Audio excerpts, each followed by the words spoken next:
Hello, my people. So, this is episode 2 of Esha Speaks.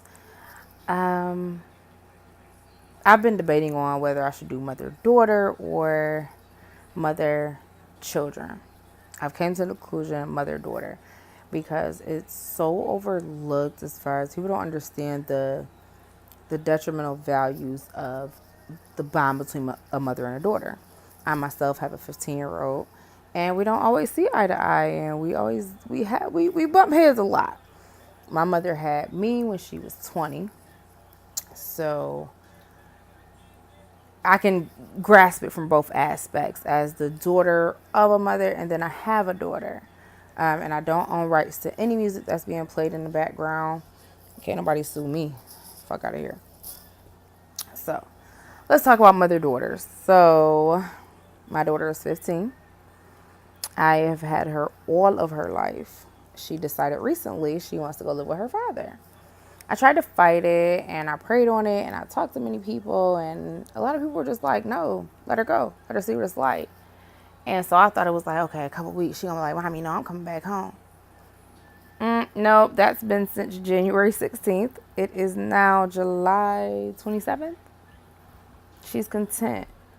But I am content knowing that I raised a child for 14 years and I've done the best that I can, and she's still not out here just ratchet. Like, she wants to be ratchet. Oh, she tries it. Like, she really think that shit is cute. And now I see why my father fought so hard for me, because I wanted to be ratchet or I wanted to be a hood rat. Now, fuck no. No hood rat in me. Like, I got my street smarts, but I'm also very smart. I have a degree. I'm still working on my next degree. I work my ass off. I'm building my businesses. I'm raising my kids. But the hood rat my daughter wants to do is just out here. And she got older cousins and she got people around her that's like, girl, bye. And she's still like, I want to be ratchet. So I've came to the conclusion of, and I've told her this many times, we need to build ourselves. I feel like it's a generational curse. Me and my mother never really had a good bond. As I got older, it was just more so, I respect my mother no matter what. I don't give a damn what happens, what goes on. I respect my mother. But we never seen eye to eye. And to this day, we still don't. And I want to break that curse because my daughter is my oldest. I had her when I was 16. You know, I had to do what I had to do. Abortion was just not an option for me. It made it harder, but I had a very great support background. So I was okay. So that led on to kid number 2 and kid number 3 and kid number 4. But I think because I had her so young and when I did have her, I partied a lot. So it was like, okay, I paid babysitters. She went to my mom. She went to my grandma's. I was still living my life because I had her when I was 16. So when the next kid came along, I was more established in life. I wasn't going out like that. I wasn't doing extra shit. So to my child, it seems like, damn, you ain't give me the same attention you gave him. And now I understand that because that's how I felt with my mother. She had me when she was 20. She had me in Panama, Central America. They came back to the States and it was just me and my mom for a long time. My mother and my father got a divorce and it was just me and her. So when she had, it was just me. I was comfortable with that. So when she had another kid, I felt some type of way. Like, for what? Why? And it wasn't by my father, so it was just a lot of extra shit. So I understand why my daughter felt the way she felt. Like, well, damn, she felt like I'm giving my son more attention, but she didn't realize that, no, it's just I had you young.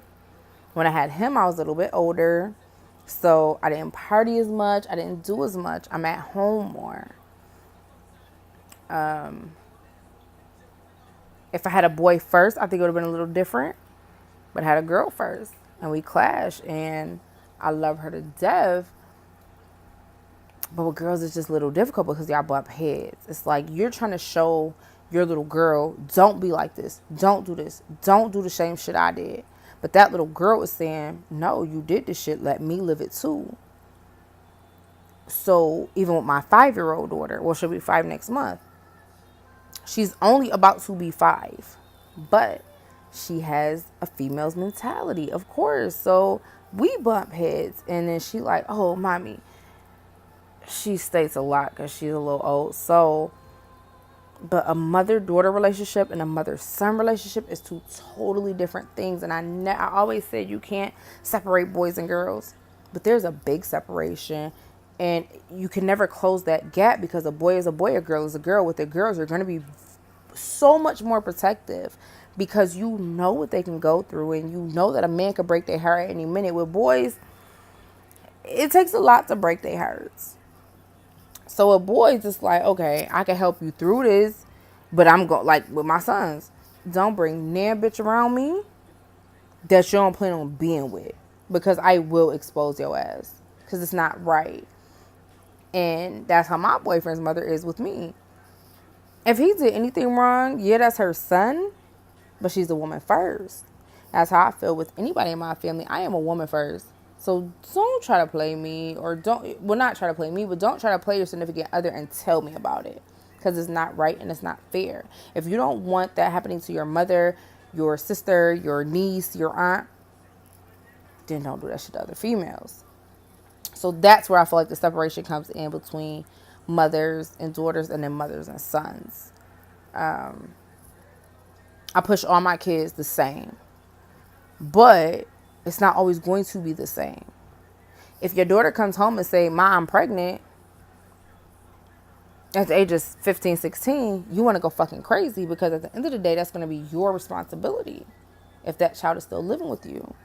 If your son come home and say, oh, 15, 16, I got a bitch pregnant, I got to wait until she had a baby to see if it's even yours. So while people try to sit here and say, oh, everything equal, it's not. Us as women have so much more to deal with. We have so much more to be judged on. And that's why I feel like with mother and daughter, we need to uplift each other, hold each other down. I am taking my daughter on a drive this weekend, my 15-year-old. And I want to let her know, mommy has you. We might bump heads. You might feel some type of way about me. You might feel like I'm too strict, whatever. I'd rather be too strict than let you be out here lost. So, fucking fruit fly. So I hope everyone enjoyed this segment. Again, any questions, rants, issues, dilemmas, email ishaspeaks@gmail.com. IG Isha Speaks. Oh, I gotta give a shout out to my my hairdresser. Her name is Tyra. Instagram is Hair Beyond Beauty. If that's wrong, I will correct it in the comments. Eyebrows is by her father, which is my older cousin, Al, at L's Unisex Barbershop in Cheektowaga, New York. And if you want to be sponsored, definitely let me know. I'm about supporting people and pushing them further because we as Black people need to stick together. So I hope you guys enjoyed this segment. Again, questions, comments, dilemmas, rants, email me, ishaspeaks@gmail.com, or Instagram, you could DM Isha Speaks. And make sure you encourage people to subscribe, send in your questions, your whatever. Like, I'm ready to answer stuff, and like, I'm really ready.